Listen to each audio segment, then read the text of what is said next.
ابو موسیٰ اشعری نے اپنے ساتھی معاذ رضی اللہ عنہ سے پوچھا، دونوں کو نبی صلی اللہ علیہ وسلم نے یمن کے دو مختلف علاقوں کا گورنر بنا کے بھیجا تھا، تو ایک نے دوسرے سے پوچھا کہ تم قرآن کیسے پڑھتے ہو، تمہارے قرآن پڑھنے کا طریقہ کیا ہے؟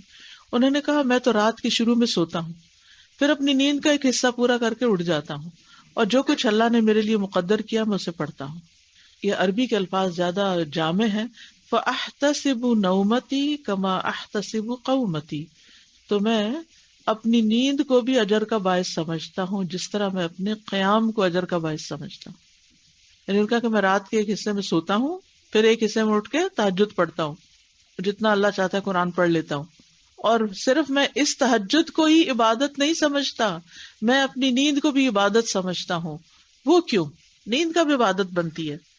جب اس نیت سے انسان سوتا ہے کہ میں اپنی تھکاوٹ اتار کے دوبارہ عبادت کے لیے فریش ہو کر اٹھوں، میں زیادہ بہتر طور پر صحت حاصل کر کے، یعنی بیماری سے بچ کے، کیونکہ نیند صحت کے لیے بھی تو ضروری ہے نا، تاکہ میں اپنے سارے فرائض کو اچھے سے انجام دے سکوں، تو ایسے میں اس کی نیند بھی عبادت ہو جائے گی۔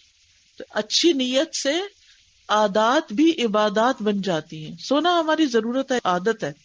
کسی دنیا کے دین میں سو کر کسی کو کچھ نہیں ملتا، یعنی کہ کوئی سونے پر انعام دے جیسے قیام پر انعام دے، لیکن سوچئے اس دین کی خوبصورتی کو کہ جس میں اچھی نیت سے اگر آپ سو جائیں تو اس پر بھی آپ کے لیے ریوارڈ ہے۔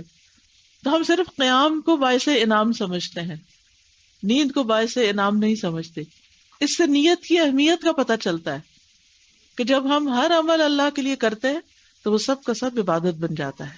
حضرت عمر کی دعا ہے، اللہم اجعل عملی کلہ صالحا واجعلہ لوجہک خالصا ولا تجعل لأحد فیہ شیئا۔